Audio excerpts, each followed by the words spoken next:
Bismillahirrahmanirrahim. Assalamualaikum warahmatullahi wabarakatuh. Hamdalillahil aliyil azim, wa salatan wa salaman ala rasulihil karim, wa ala alihi wa sahbihi alladhina ihtadaw bihadiyil qawim, wa ba'du. Qala subhanahu wa ta'ala, fadzakir fa inna dzikra tanfa'ul mu'minin. Jamaah Masjid Al-Imarah yang saya hormati dan saya muliakan, seluruh SDM di lingkungan Yayasan Menara Fitrah yang saya hormati. Baiklah, kita membaca hadis yang keberapa itu ya? Kalau beda nomor, ikuti nomor saya. Hadis Ibnu Abbas. Ya. Bismillahirrahmanirrahim. An Abil Abbas Abdullah bin Abbas radhiyallahu anhuma qala kuntu khalfan Nabi sallallahu alaihi wasallam yawman فقال يا غلام إني أعلمك كلمات احفظ الله يحفظك احفظ الله تجده تجاهك وإذا سألت فاسأل الله وَإِذَا اسْتَعَنْتَ فَاسْتَعِذْ بِاللَّهِ وَاعْلَمْ أَنَّ الْأُمَّةَ لَوْ اجْتَمَعَتْ عَلَى أَنْ يَنْفَعُوكَ بِشَيْءٍ لَمْ يَنْفَعُوكَ إِلَّا بِشَيْءٍ قَدْ كَتَبَهُ اللَّهُ لَكَ wa ini jitama'at ala ayyadurruka bisyai'in lam yadurruka illa bisyai'in qad katabahu Allahu alaika rufi'atil aqlam wa juffatis suhuf. Rawahu Imam At-Tirmidzi. Dari Abil Abbas Abdullah bin Abbas, mudah-mudahan Allah meridai keduanya. Qala, Ibnu Abbas berkata, kuntu khalfan Nabi sallallahu alaihi wasallam, saya berada di belakang Nabi sallallahu alaihi wasallam. Maksud di belakang Nabi itu dalam satu perjalanan menaiki kendaraan yang cukup untuk dua orang, mungkin keledai, mungkin bighal, ya, maka khalfan Nabi. Nah, bahasa pemulutannya itu beboncengan, begendengan. Jadi di belakang Rasulullah membonceng Ibnu Abbas, membonceng Ibnu Abbas.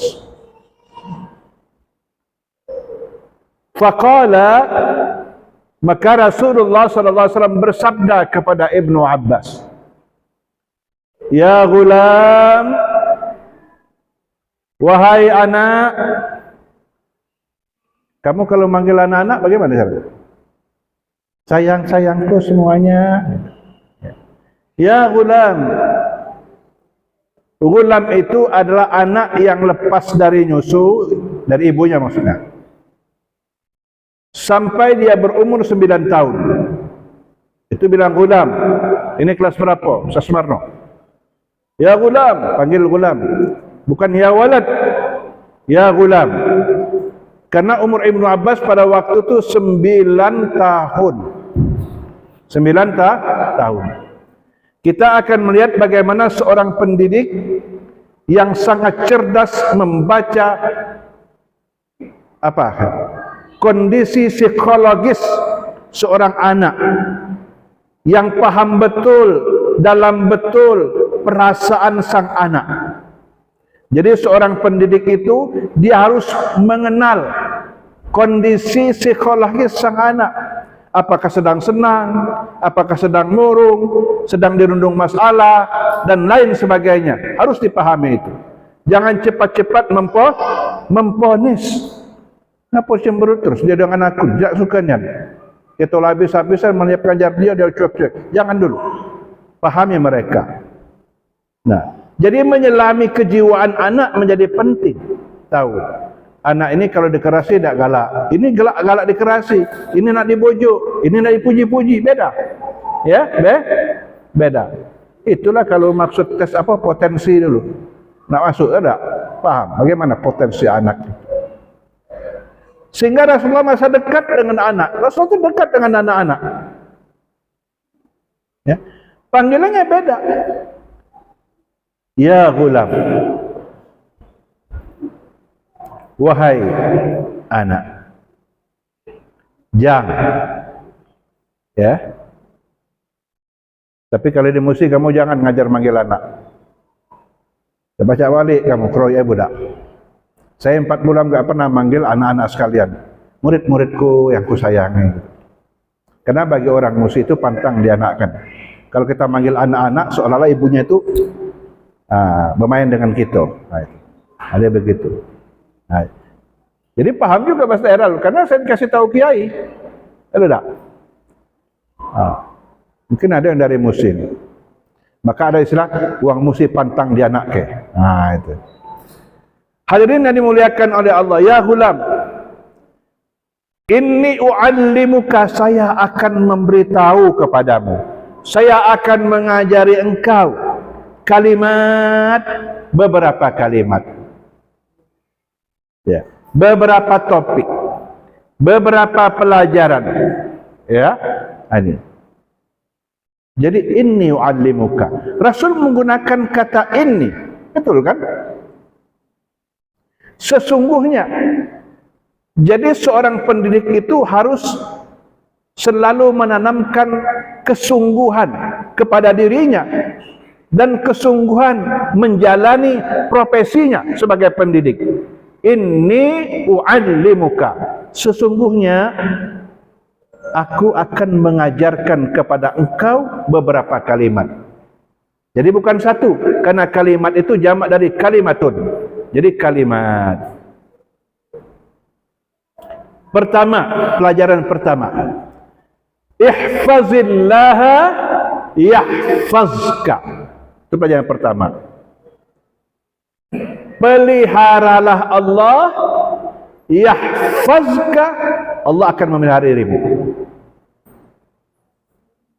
Peliharalah, jagalah Allah, Allah akan menjaga dirimu. Yahfazka. Apa yang dimaksud dengan memelihara Allah? Memelihara syariat Allah, memelihara peraturan Allah, memelihara ketentuan-ketentuan Allah, memelihara hudud, hukum-hukum Allah. Nak dipelihara, ya. Apa lagi maksud melaksanakan? Dipelihara, dijaga. Kalau mobil tak pernah ganti oli, ada tak? Pastikan bermasalah kepada mesinnya. Jadi unsur pemeliharaan maintenance itu penting. Nah, artinya menjaga peraturan Allah, ketentuan Allah, hukum Allah itu harus menjadi kegiatan rutinitas yang melekat kepada kesadaran individual. Yahfazka, Allah akan memelihara dirimu. Jadi ada aktivitas aktif dari kita, proaktif menjaga ketentuan Allah. Baru yahfazka, Allah pelihara. Jadi dulu di pering ini nanti potong aja. Di pering itu ada dulu penyanyi. Sekecil namanya dulu kan penari. Dulu pakai musikan ya, musik tiup segala macam itu. Nah, tidak terlampau lincah sekecil nari ni. Umatnya bertanya, "Nah, pucik kau tak ada lincah bertarian ni kau?" Mak musik ikut ni kurang kitir aja. Jadi artinya dia kurang kitir. Kamu tahu kurang kitir? Jadi penari itu mengikuti bagaimana suara gendang, ya, begitu. Ngapa sampai ke situ ceritanya? Artinya sejauh mana kita proaktif menjaga hukum Allah, Allah akan menjaga kita. Ya, fazka. Jadi bahan koreksi untuk setiap hamba Allah. Yang kedua, ihfazillaha tajidhu tajahak. Peliharalah Allah, kau akan mendapatkan Allah berada di hadapanmu. Jadi kata orang Jawa, karena sudah kulino, sudah terbiasa menjaga hukum-hukum Allah dalam hidup ini sebagai dasar berbuat, ya, bingkai beramal, dia merasakan betul kehadiran Allah di hadapannya. Ini tingkat ihsan. Tajidhu tajahaka. Kau akan mendapatkan Allah berada di hadapanmu. Coba terus siap pagi kamu kapan nak pergi pandang bunga, kapan nak pergi pandang bunga. Akhirnya langsung terekam dalam diri kan, ya. Alhamdulillah oleh Allah. Termasuk hatinya berbunga-bunga. Hadirin yang dimuliakan oleh Allah. Yang ketiga ya. Wa idza sa'alta fas'alillah. Kalau engkau meminta, mintalah kepada Allah. Fas'alillah. Kalau minta kepada manusia ini, enak. Minta pertama, dinjuk. Minta kedua, dinjuk. Minta ketiga, dinjuk. Minta ke 10, dinjuk. Pas minta ke 11, jadi bupati, dan tak naruh duit kita ni. Nah, yang dihitungnya yang 11 itu. 10 yang diberi itu tidak dihitungnya. Itu manusia. Ada pangkau malak juga. Alangkah man berpinta dengan aku. Tapi kalau Allah dipintai, Allah semakin senang. Allah semakin senang. Jadi ini menjelaskan tentang alur proposal. Ya, mintalah kepada Allah. Maka dijelaskan wa idza sa'alta fas'alillah. Kalau kau meminta, mintalah kepada Allah. Ajukan permohonan dengan penuh keyakinan kepada Allah Subhanahu wa taala. Karena kita membutuhkan Allah Subhanahu wa taala.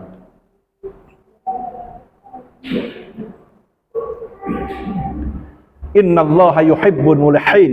Innallaha yuhibbul mulhina fid du'a. Allah itu senang kepada orang yang terus menerus berdoa kepada Allah. Ibarat hujan renang putih, lambat berhenti, terus saja meminta terus ya. Tidak malak-malak, tidak sungkan-sungkan. Mulhina fid du'a. Okey. Yang keempat, wa idza sta'anta fasta'iz billah. Kalau engkau ista'anta, meminta pertolongan. Kalau sa'ala itu minta dalam makna yang umum, memohon dalam makna umum. Tapi kalau isti'anah itu memohon bantuan, ya, memohon pertolongan. Ya, khusus dia isti'anah. Iyyaka na'budu wa iyyaka nasta'in. Kalau engkau memohon pertolongan, mintalah pertolongan kepada Allah Subhanahu wa taala. Ya.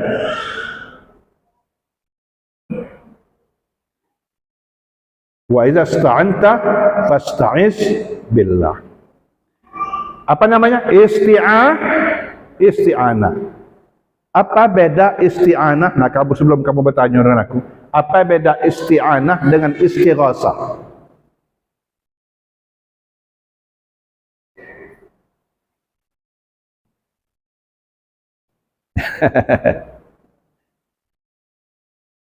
Biasanya istighatsah itu ada kegiatan permohonan pertolongan kepada Allah untuk terlepas dari sebuah bencana atau musibah.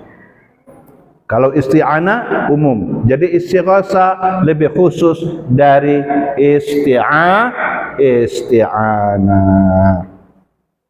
Depan rumah kami itu ada juga nama isti'anah. Panggil Iis. Yang kelima, wa'lam, ketahuilah olehmu. Ya, karena dewan, ketahuilah olehmu. Aku nak bertanya dengan kamu, kira-kira Nabi tadi merubah arah tak? Kenderaan jalan terus ke depan atau berbalik beliau? Beraduan, kira-kira. Tidak tentunya kan? Kamu bermotor model itu selesai. Ada tak? Oleh nak anjuk taujih tadi. Ya. Tapi tetap komunikasi beliau. Wa'lam, ketahuilah olehmu. Annal ummata law ijtama'at ala an yanfa'uka. Ketahuilah olehmu, seandainya orang-orang pada berkumpul, umat, komunitas, masyarakat, rakyat berkumpul ala an yanfa'uka bi syai'in, untuk memberikan manfaat kepadamu, untuk memberikan satu manfaat kepadamu, berkumpul mereka. Apa dia bahasa sini? Apa urunan? Ada? Kumpul semuanya kompak. Lam yanfa'uka, mereka tentu tidak akan dapat memberikan manfaat kepadamu. Tak bisa. Illa bi syai'in qad katabahu Allahu lak, kecuali sesuatu itu, pemberian manfaat itu yang memang sudah dituliskan oleh Allah, sudah ditetapkan oleh Allah. Nah, ini menguatkan keyakinan kita bahawa Allah itu apa Asmaul Husna punyanya? An-Nafi', Ad-Dar. Yang memberikan manfaat itu hanyalah Allah Subhanahu wa ta'ala. Sumber manfaat itu adalah Allah. Walaupun orang sekampung mau memberikan manfaat, mau membantu anda, tapi kalau Allah tidak izinkan, itu tidak akan pernah terjadi. Ya, kecuali materi pemberian manfaat itu sudah ditetapkan oleh Allah Subhanahu wa ta'ala. Illa qad katabahu Allah. Terakhir, wa ini jitama'at ala ayyadurruka bi syai'in lam yadurruka illa bi syai'in qad katabahu Allahu alaika. Sebaliknya, poin keberapa itu? Poin ke-6. Seandainya mereka berhimpun bersatu padu untuk membahayakan dirimu dengan macam-macam bahaya itu, ya, mau menyakiti segala macam, mau membunuh, itu tidak akan terjadi mudarat tersebut kecuali sudah ditetapkan oleh Allah. Ini memberikan penguatan kepada kita, ya. Ya, kalau kata Allah tidak, kalau kata Allah iya, iya. Ya, iya. Baik manfaat maupun mudarat, sumbernya adalah Allah. Itu akan terjadi kalau telah mendapatkan izin dari Allah Subhanahu wa ta'ala. Ini dasar-dasar atau sendi-sendi akidah keyakinan kita. Keyakinan kita. Terakhir, Rasul menutup arahannya kepada Ibnu Abbas. Rifa'atil aqlam wa juffatis suhub. Itu apa artinya itu? Pena telah diangkat. Kamu tahu makna pena telah diangkat? Ustaz tidak bawa pena. Cip, sudah. Itu pena diangkat. Sudah tertulis. Artinya apa yang ditulis, ketentuan sudah. Tahu ya kira-kira makna lahirnya? Oh, minta maaf, sudah ditandatangani. Ustaz, pacak dicabut lagi dah. Nah, sudah. Wajuffati sub, lah kering pula tentang yang basah tadi itu tak. Tak baca dihapus lagi. Faham? Itu juffati sub, sudah kering. Ditulis sudah, tulisan tadi sudah kering. Itu maksudnya sudah ditentukan, sudah ditakdirkan oleh Allah Subhanahu wa ta'ala. Iya, kecuali yang belum. Kalau yang sudah, tidak akan berubah lagi. Walaupun nanti debatnya panjang juga dalam hal ini. Yamhullahu ma yasha' wa yuthbitu wa indahu ummul kitab. Ada juga kadang-kadang Allah menghapus apa yang dia kehendaki dan juga menetapkan sesuai dengan apa yang ditetapkan ummul kitab. Ya, sistem dokumentasi Allah. Ummul kitab, pusat datanya, ya, di sisi Allah Subhanahu wa ta'ala. Oke. Jadi dari hadis ini tadi ada poin besarnya kita melihat tentang keteladanan seorang pendidik. Ternyata keteladanan akhlak mulia seorang pendidik itu menjadi metode atau cara yang paling sukses dan unggul untuk melahirkan anak-anak yang soleh. Anak-anak yang soleh. Ibnu Abbas pada akhirnya sejak dini dia menjadi pembelajar. Dia terkenal seorang mufassir cilik dan menjadi anggota Majlis Syura pada zaman Khalifah Umar bin Khattab karena kecerdasannya dalam hukum-hukum agama. Ya. Nah, jadi bagi kita yang ayah bunda yang punya anak-anak, aku tuh ini berpesan. Jangan sampai kita ini anak orang bagus kita didik, anak kita dewek lagi tak terperhati. Nah, kita ini pendidik. Itu namanya lemak di orang, tak lemak di diri. Jadi sebagai pendidik, kita punya pendidik pertama bagi anak-anak kita. Demikian yang dapat kami sampaikan. Kami kembalikan kepada host pembawa acara ya untuk melanjutkan acara berikutnya.